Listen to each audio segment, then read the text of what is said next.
বরগুনার ১ নং বদরখালী ইউনিয়নের ফুলঝুরি স্কুল অ্যান্ড কলেজের সামনে বজ্রপাতের ঘটনায় ১২ জন শিক্ষার্থী অসুস্থ হয়ে পড়েছে। হঠাৎ ঘটে যাওয়া এ ঘটনায় পুরো এলাকা জুড়ে উদ্বেগ ও আতঙ্ক ছড়িয়ে পড়ে। জানা যায়, বজ্রপাতের পরপরই কয়েকজন শিক্ষার্থীর মাথা ব্যথা, শারীরিক দুর্বলতা ও অসুস্থতা অনুভব করলে স্থানীয়রা দ্রুত এগিয়ে আসে। তাৎক্ষণিকভাবে তাদের উদ্ধার করে প্রথমে ফুলঝুরি উপস্বাস্থ্য কেন্দ্রে নিয়ে যাওয়া হয়। সেখানে চিকিৎসকরা প্রাথমিক চিকিৎসা প্রদান করেন।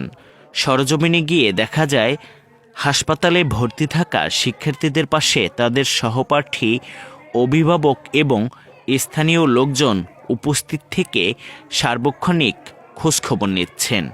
তবে অভিযোগ উঠেছে, তাৎক্ষণিক মুহূর্তে সংশ্লিষ্ট শিক্ষা প্রতিষ্ঠানের কোনো শিক্ষক বা শিক্ষিকাকে সেখানে দেখা যায়নি, যা নিয়ে এলাকাবাসীর মধ্যে ব্যাপক ক্ষোভ ও হতাশা সৃষ্টি হয়েছে। স্থানীয়দের অভিযোগ, শিক্ষার্থীরা অসুস্থ হওয়ার সঙ্গে সঙ্গেই শিক্ষক শিক্ষিকাদের সেখানে উপস্থিত থাকা উচিত ছিল এবং শিক্ষার্থীদের পাশে দাঁড়ানো তাদের নৈতিক দায়িত্বের মধ্যে পড়ে। কিন্তু বাস্তবে তাদের কাউকে ঘটনাস্থল বা হাসপাতালে দেখা যায়নি। এতে করে অভিভাবক ও এলাকাবাসী ক্ষুব্ধ প্রতিক্রিয়া ব্যক্ত করেছেন এবং বিষয়টি নিয়ে নানা প্রশ্ন তুলেছেন।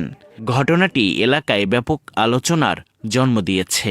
সচেতন মহল মনে করছে, ভবিষ্যতে এ ধরনের অনাকাঙ্ক্ষিত পরিস্থিতিতে শিক্ষা প্রতিষ্ঠানের পক্ষ থেকে দ্রুত ও দায়িত্বশীল পদক্ষেপ গ্রহণ করা অত্যন্ত জরুরি।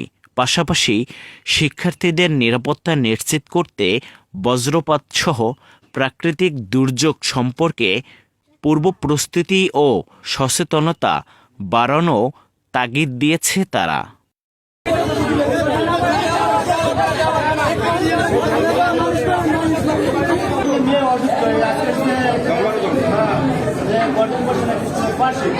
অনেক মেয়েরা অসুস্থ, এই জায়গায় একটা শিক্ষকও আমরা পাইলাম না। আজকে মেয়েরা অসুস্থতার জন্য এই জায়গায় কাটপাচ্ছে। এদেরকে বরগুনা পাঠাইছে, উন্নত চিকিৎসার জন্য বরগুনা পাঠাইছে। এই মেয়েরও কোনো চিকিৎসা নাই, এ জায়গায় কিছু নাই। কিন্তু কারা পাঠাইবে, গার্ডিয়ান কারা, শিক্ষক কই? কোনো দেখি না, কিন্তু লোক তো মানে বাচ্চা তো ফুলতুরি হাই স্কুলে শিক্ষক আছে এখানে।